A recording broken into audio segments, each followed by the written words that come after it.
هو الحبيب الذي ترجى شفاعته لكل هول من الأهوال مقتحم. يا رب بالمصطفى بلغ مقاصدنا واغفر لنا ما مضى يا واسع. فهو الذي ثم معنه وصورته ثم اصطفاه حنيئا بارئ النسم. يا رب بالمصطفى بلغ مقاصدنا. Assalamualaikum warahmatullahi wabarakatuh. Bismillahirrahmanirrahim. Alhamdulillahi rabbil alamin. Allahumma salli wa sallim ala sayyidina Muhammadin wa ala ali sayyidina Muhammad. Nawayna ta'allum wa ta'lim, tazakkar wa tazkir, wa naf'a wal intifa' wal ifada wal istifada wal hatha ala tamassuki bi kitabillah wa sunnati rasulillah wa du'a ilal huda wa dalala ala al khair ibtigha wajhillah wa mardatihi wa qurbihi wa thawabihi subhanahu wa ta'ala. Qala al-muallif al-imam an-Nawawi fi kitabih al-arba'in nawawiyah nafa'ana Allahu bihi wa bi'ulumihi wa bi'ulumi sa'iri salihin fi darain amin.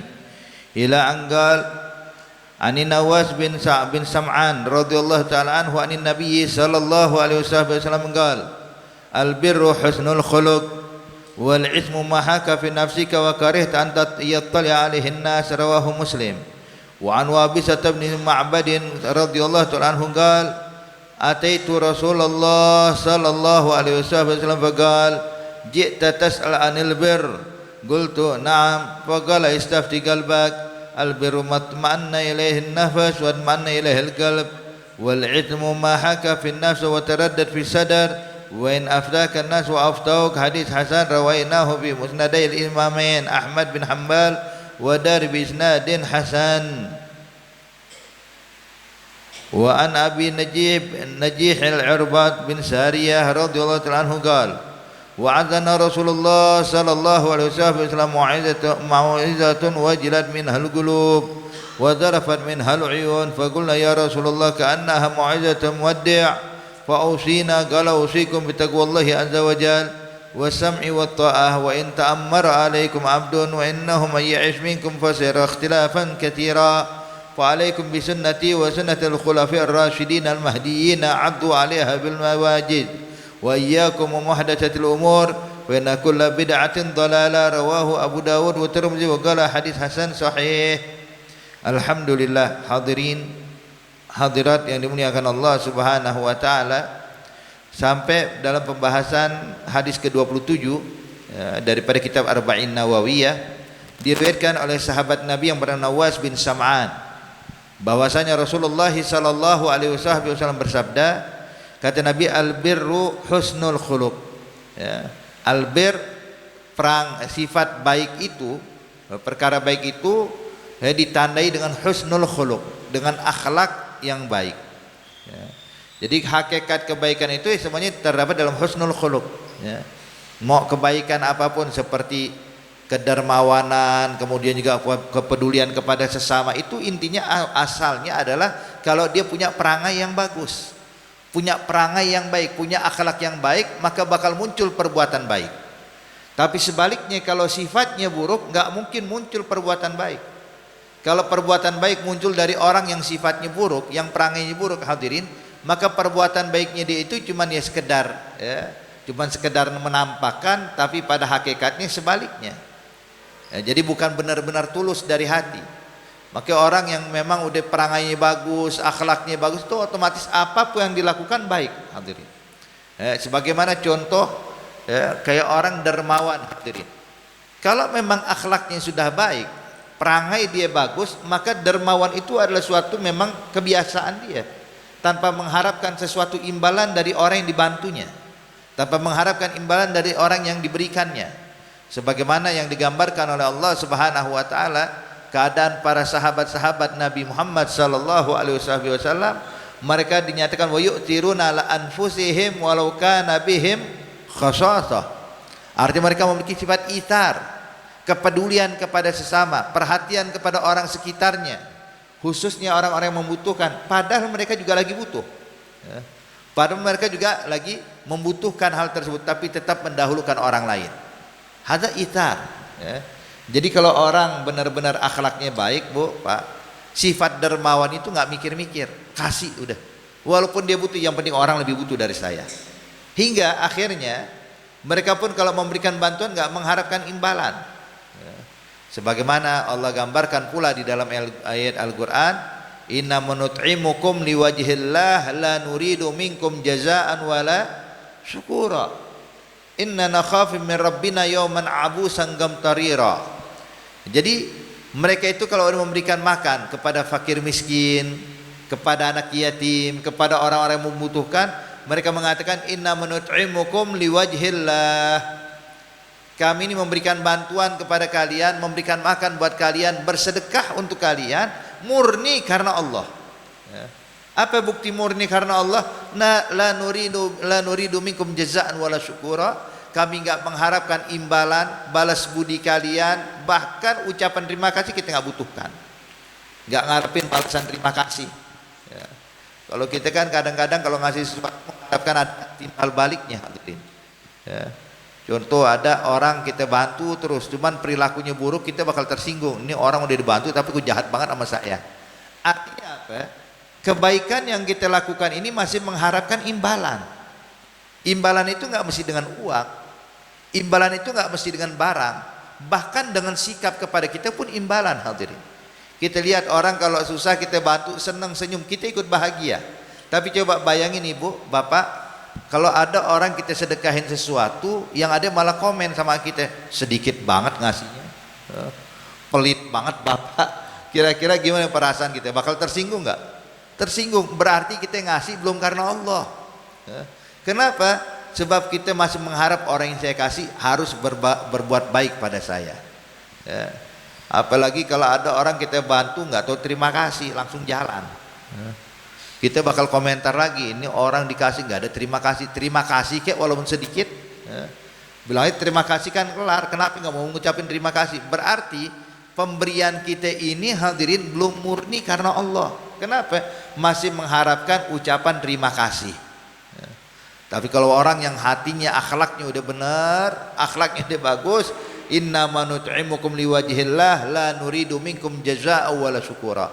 Kami berikan kalian murni karena Allah, maka kami enggak butuh imbalan kalian, balas budi kalian, dan bahkan ucapan terima kasih kami enggak mengharapkannya.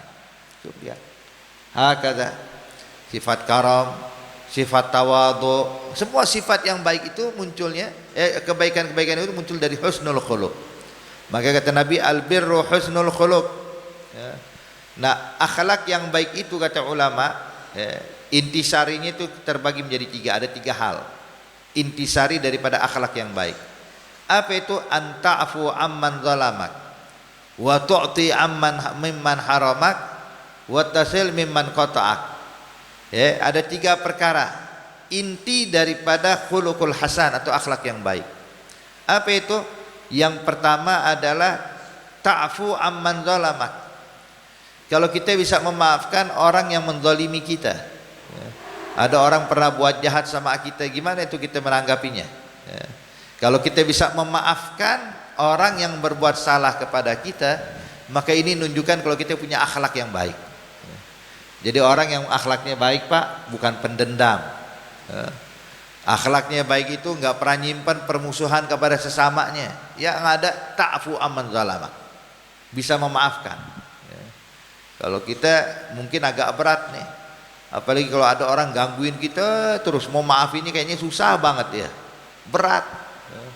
Kalau mau maafin tuh kayak ada yang masih ganjel. Kadang-kadang maaf kita cuma di mulut doang, Bu, di hati mah belum. Buktinya apa? Kita kalau maafin orang masih ngasih syarat, masih ngasih syarat. Iya, aneh maafin, cuman jangan diulang ya. Kalimat jangan diulang ini kan syarat. Berarti belum sempurna memaafkan. Orang kalau memaafkan itu benar-benar memaafkan, nggak pakai syarat. Iya nih maafin. Kalau dia melakukan kesalahan lagi, diulang kesalahan ini, kita anggap ini kesalahan baru. Ya. Seakan-akan yang telah lama tuh udah nggak ada, ini baru lagi nih. Beda sama kita, kalau kita masih dihitung, bukan diulang 2 kali udah. Ya. Kalimat udah 2 kali berarti yang pertama belum dimaafkan tuh. Ya. Makanya hadirin, ta'fu aman zalamak ini berat. Tapi kalau kita punya ini akhlak yang baik. Ya. Makanya Rasulullah Shallallahu Alaihi Wasallam sebagai pelajaran. Kalau kita lihat sejarah hadirin, dulu Ka'bah itu Pak, ini contoh kita cerita tentang tentang kunci Ka'bah. Jadi dulu Ka'bah pada saat usia Nabi 30 tahunan atau 35 tahun sebelum diangkat jadi Rasul ini, itu Ka'bah direnovasi ulang sama orang-orang Mekah. Kenapa? Karena sering kena banjir dan bagian dinding Ka'bah di sebagian arah itu udah miring, ya, udah miring. Khawatir orang-orang kalau tawaf di bawahnya bakal ketiban dengan tembok Ka'bah, bakal meninggal. Ya. Akhirnya juga karena bentuknya karena udah miring, udah mulai berlubang, udah kelihatan karena sering kena banjir, seakan-akan tuh wibawa dan karisma Ka'bah tuh berkurang. Ya. Maka orang-orang Mekah pun bilang alangkah baiknya kalau Ka'bah kita bangun ulang. Gimana caranya? Rubuhin dulu, terus bangun ulang. Ya. Kita kuatkan pondasinya, kita kokohkan pondasinya. Sebab memang Mekah ini lembah, ya. Khususnya kalau kita lihat Ka'bah itu Pak, Bu, ya, itu dikelilingin gunung, ya. Kalau udah dikelilingin gunung, yang namanya kalau hujan, walaupun kayak begini, hujan kayak begini, itu banjir sebanjir-banjirnya, ya. Banjir, dan itu bisa, ya, menghancurkan Ka'bah karena hempasan daripada banjir, hadirin. Jadi banjirnya jangan dikira kayak banjir ya cuman air naik begitu, enggak. Kayak kasus Sumatera tuh kayak begitu, ya banjir kayak begitu tuh, ya. Turun dari gunung tuh air hadirin, ya, menyisir ke bawah, ya, itu kalau diturun begitu tuh yang bisa menghancurkan bangunan. Nah yang dikhawatirkan itu akhirnya orang-orang Mekah berinisiatif bangun ulang Ka'bah. Cuman ketika dibangun Ka'bah ada sedikit perubahan Ibu Bapak, ya. Kalau bentuknya mah mirip, ya. Cuman peletakan pintunya dan lain-lain itu agak sedikit berbeda. Ya, jadi kalau dulu itu pintu Ka'bah itu bukan di atas, pintu Ka'bah kayak pintu rumah di bawah, ya, di bawah. Dan pintu Ka'bah itu ada 2, ada pintu masuk, ada pintu keluar, sehingga orang kalau masuk, ya, nyembah patung kemudian keluar dari pintu yang berikutnya. Ya. Bahkan diantaranya Sayyidina Ali bin Abi Thalib lahir dalam Ka'bah. Jadi ibunya nih lagi hamil besar. Ya, maka dia pergi ke dalam Ka'bah, tujuan dia pengen doa, ya, kepada Tuhannya, patung-patung berhala ini, ya. Dia pengen menyembah, pengen doa. Kenapa? Biar keselamatan dan kelancaran saat melahirkan. Subhanallah Bu, belum dia doa lahir tuh Sayyidina Ali di dalam Ka'bah, ya. Hakata. Jadi dulu keluar masuk orang dalam Ka'bah. Akhirnya ketika dibangun ulang, orang-orang Ka'bah merasa loh ini kita uang kita yang bangun. Maka otomatis kita nggak bakal berikan kepada semua orang, hanya orang-orang tertentu aja yang boleh masuk, ya. Maka dijadikanlah pintu Ka'bah cuma 1 dan dijadikan di bagian atas, sehingga orang kalau pengen masuk dalam Ka'bah harus naik tangga dulu, ya. Iya kan? Nah makanya hadirat yang dimuliakan Allah Subhanahu Wa Taala, akhirnya Ka'bah dimonopoli sama orang Mekah. Cuma setiap hari Kamis atau setiap hari dalam 1 minggu itu dibuka. Ya. Jadi siapapun yang pengen ngerasakan masuk dalam Ka'bah tuh ngantri Pak. Ya. Bahkan ketika Nabi diangkat jadi Rasul, ya, maka Nabi Muhammad pun ikut ngambil antrian, pengen masuk ke dalam Ka'bah. Ternyata pemegang kunci Ka'bah, ya, namanya Utsman bin Thalhah. Utsman bin Thalhah nggak beriman kala itu. Ngelihat Nabi Muhammad ikut ambil antrian, ditungguin sama dia. Begitu Nabi sudah dekat Pak, didorong Rasulullah, diusir. Kalau ente nggak boleh ya Muhammad, diusir dari antrian. Kata Nabi Muhammad, kenapa ya Utsman bin Thalhah? Bukankah ini saat kita boleh masuk ke dalam Ka'bah? Dia bilang iya, semua boleh masuk kecuali ente. Ente nggak boleh masuk. Kata Nabi Muhammad, "Qal ya Utsman, ma ra'yuk, apa pendapatmu kalau kunci Ka'bah nanti bakal di tangan saya?" Ini kan ente bisa ngusir gara-gara kunci Ka'bah ente yang pegang. Kata Nabi, nanti bakal datang waktunya kunci Ka'bah di tangan saya, kata Rasulullah, dan saya berhak memberikan pada siapapun yang saya inginkan. Kata Utsman bin Thalhah, kalau betul itu terjadi ya Muhammad, maka sungguh Ka'bah bakal hilang karismanya. Mekah bakal hina akan kejadian itu. Kata Nabi, enggak, justru sebaliknya, Ka'bah makin wibawa dan Mekah pun makin mulia, kata Rasulullah. Akhirnya sejak saat itu ibu, Nabi enggak pernah lagi ngantri. Kenapa? Tahu bakal diusir. Sampai Nabi hijrah, bayangin nih, sampai Nabi hijrah ke Madinah, sampai pada tahun 8 Hijriah yang kejadian Fathul Mekah. Pada saat Fathul Mekah artinya Nabi Muhammad menguasai kota Mekah semuanya, dan orang-orang Mekah tunduk kepada Rasulullah. Maka Nabi pas nyampe Ka'bah, kata Rasulullah, aina miftahil Ka'bah, mana kunci Ka'bah? Bilang, indah Utsman bin Thalhah ya Rasulullah, di rumahnya Utsman ya Nabi. Kata Nabi, ambil. Maka berangkat beberapa sahabat mengambil kunci Ka'bah dan dibukakan itu pintu Ka'bah.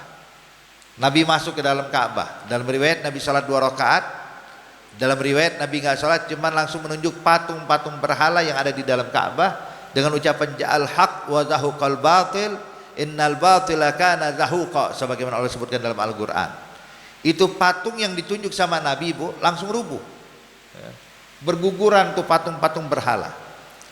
Kemudian setelah itu Nabi keluar dari Ka'bah.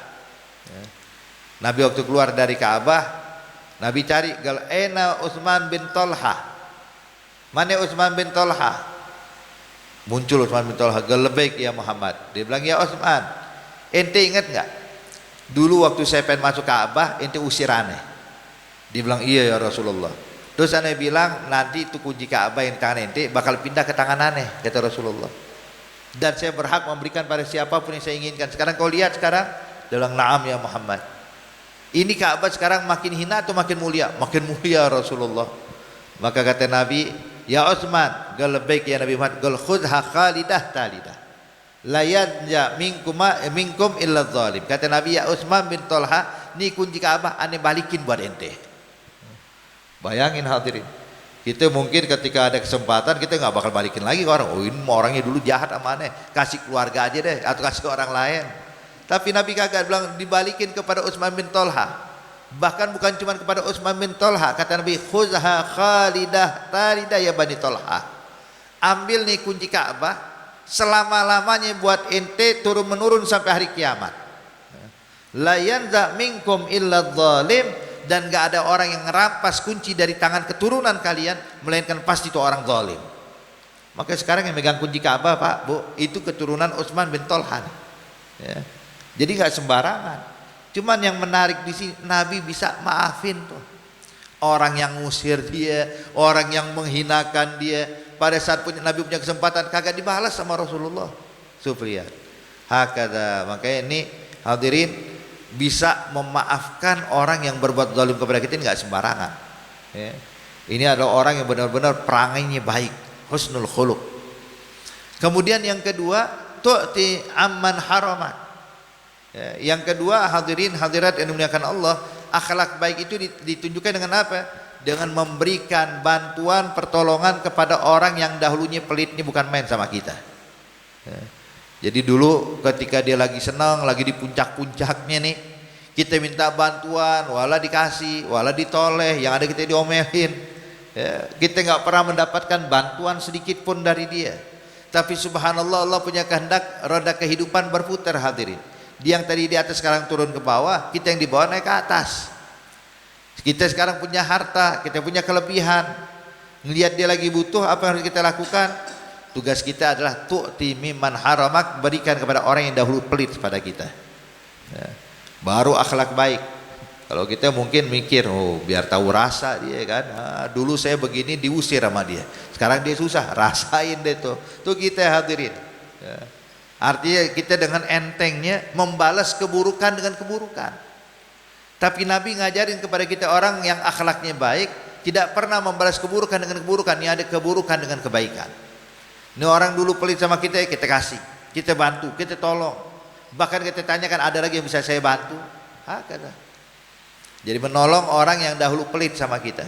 Dan yang ketiga, ya, ciri atau sifat akhlak yang terpuji itu intinya adalah antasil mimman qata'ak, menyambungkan tali silaturahmi yang mana mereka memutuskannya dari kita. Bapak, Ibu, menyambung tali silaturahmi itu bukan dia baik kita baik, dia ngasih kita hadiah kita berikan dia hadiah. Ini namanya bukan nyambung tali silaturahmi, ini namanya balas budi. Ya. Kalau balas budi mah kewajiban buat siapapun, jangankan keluarga, orang lain baik sama kita, kita baik sama dia. Ya. Makanya Nabi ngajarin kalau tetangga nganterin kita makanan, ya, nganterin kita makan, ada wadah ada makanannya, maka jangan biarkan tuh piring tetangga pulang tangan kosong. Ya. Jadi kalau dia udah memberikan sesuatu pada kita, kita ambil tuh piringnya dia, kita isi dengan barang yang ada kita, balikin ke dia. Apapun itu, jadi balas kebaikan dengan kebaikan.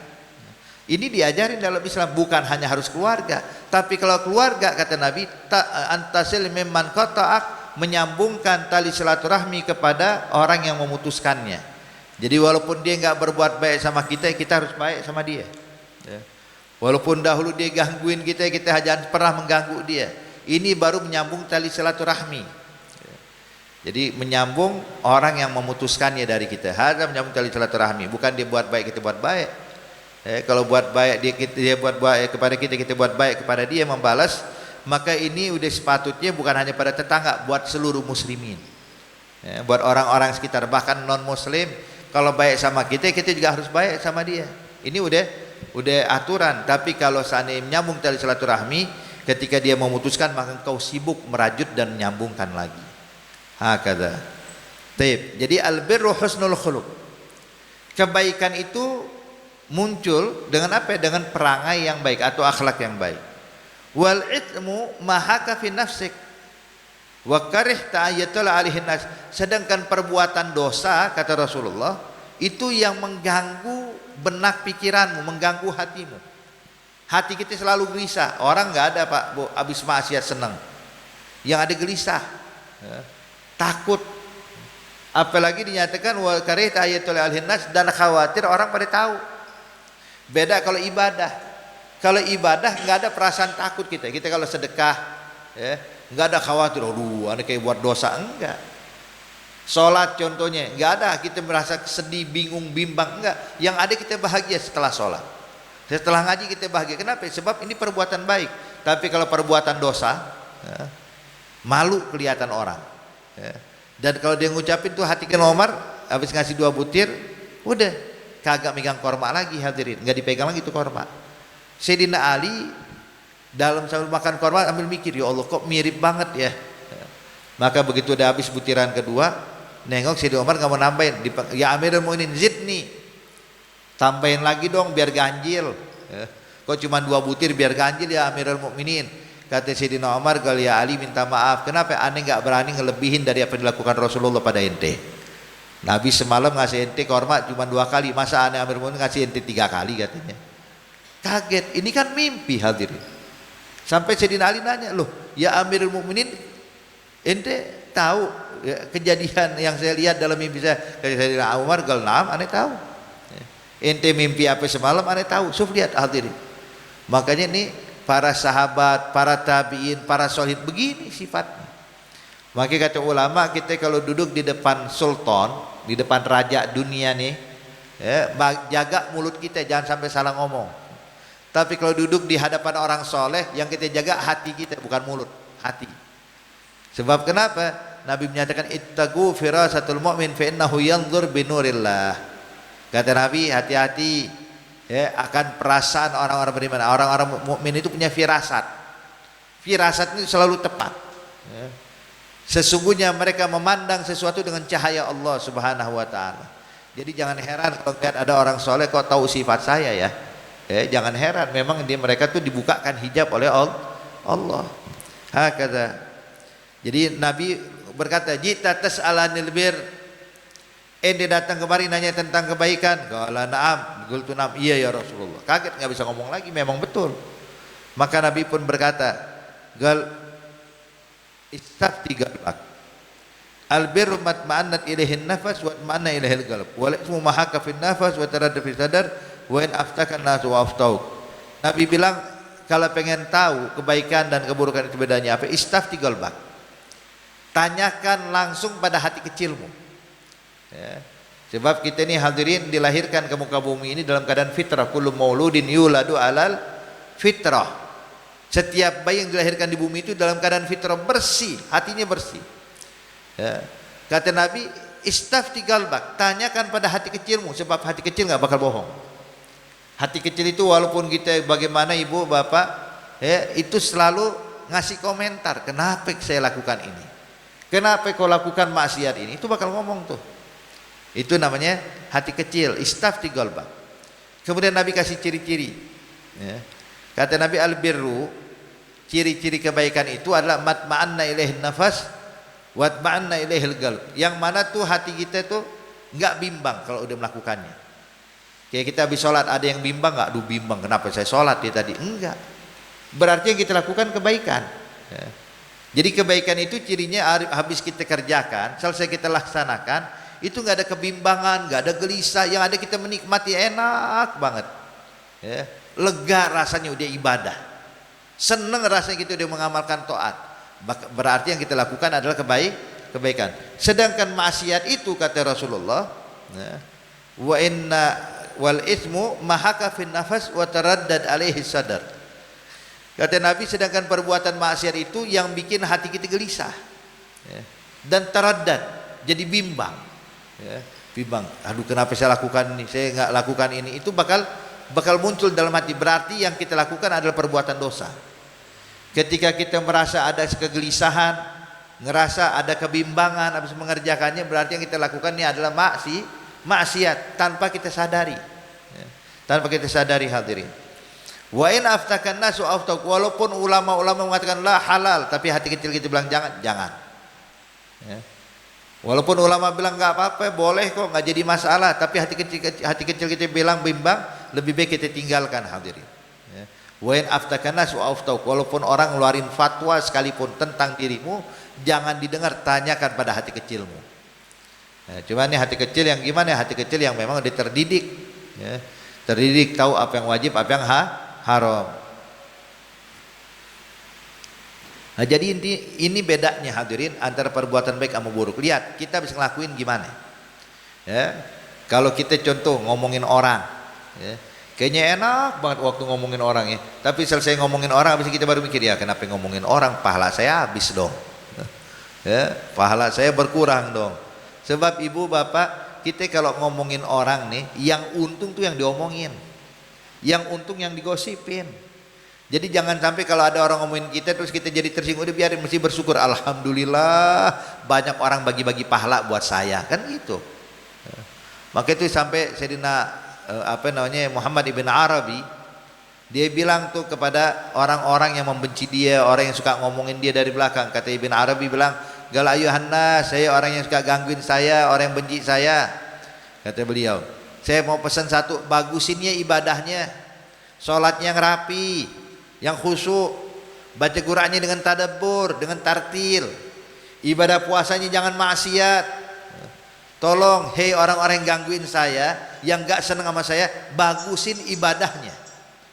Sampai orang-orang sekitarnya bingung, kenapa jadi doa bagusin ibadahnya? Dia bilang, iya, sebab nanti tuh orang yang suka ganggu kita hadirin, orang yang pengganggu itu, nanti di akhirat pahalanya itu diambil sama Allah, dikasih pada orang yang digangguin.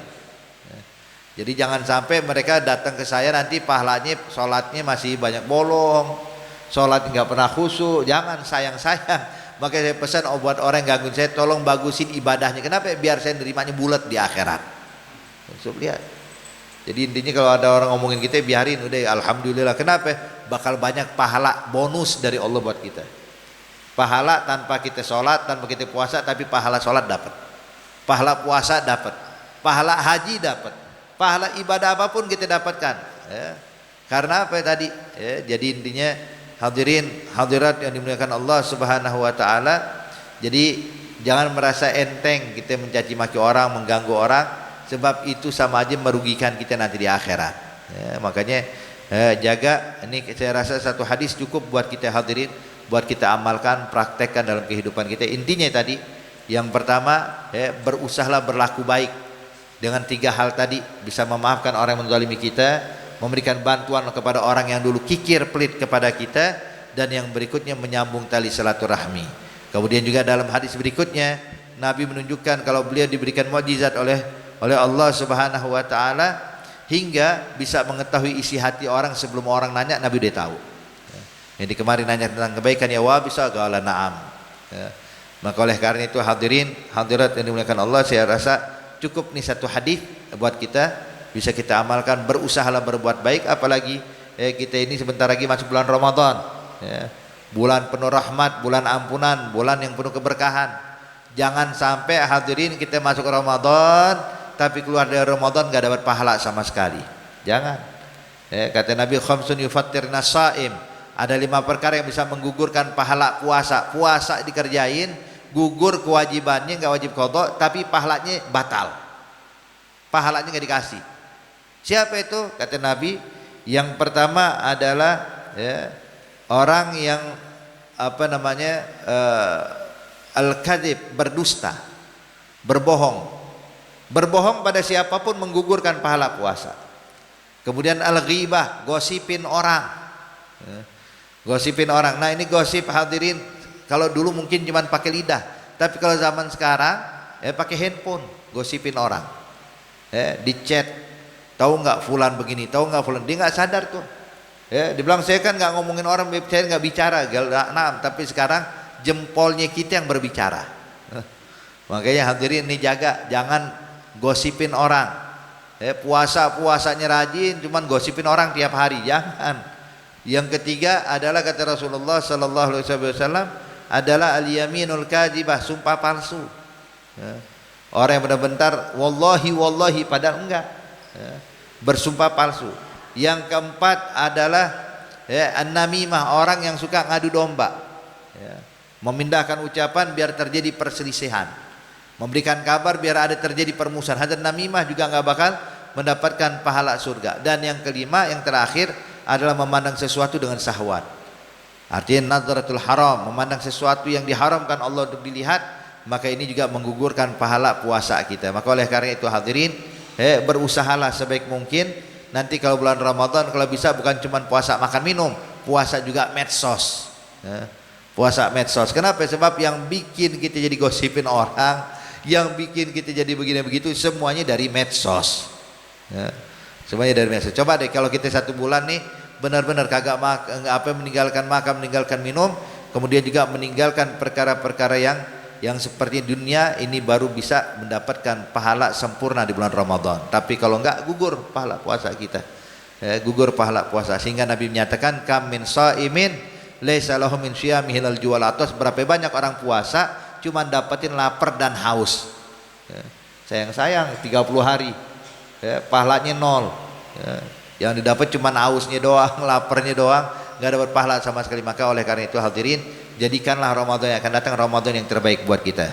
Kita berharap Allah panjangkan usia kita semuanya yang hadir saat ini, untuk mendapatkan Ramadan yang akan datang dalam keadaan terbaik, dalam keadaan yang paling bagus, yang paling prima, dan dijadikan sama Allah ini Ramadan yang akan datang bukan hanya Ramadan terakhir buat kita, tapi masih dapatin Ramadan berikutnya, Ramadan selanjutnya. Amin ya rabbal alamin. Al-Fatihah bil qabul tansil ma'mul ala hadhihi niyya wa kullu niyatin salihah wa ila hadratin Nabi Muhammadin sallallahu alaihi wasallam. Al-Fatihah. Billahi minasyaitonir rajim. Bismillahirrahmanirrahim. Alhamdulillahirabbil alamin arrahmanir rahim maliki yaumiddin. Iyyaka na'budu wa iyyaka nasta'in ihdinas siratal mustaqim. Rabbana taqabbal minna innaka antas samiul alim wa tub 'alaina innaka antat tawwabur rahim. Dawahum fiha subhanakallahumma tahiyyatuhum fiha salam wa akhiru da'wahum anil hamdulillahi rabbil alamin. Wassalamu alaikum warahmatullahi wabarakatuh.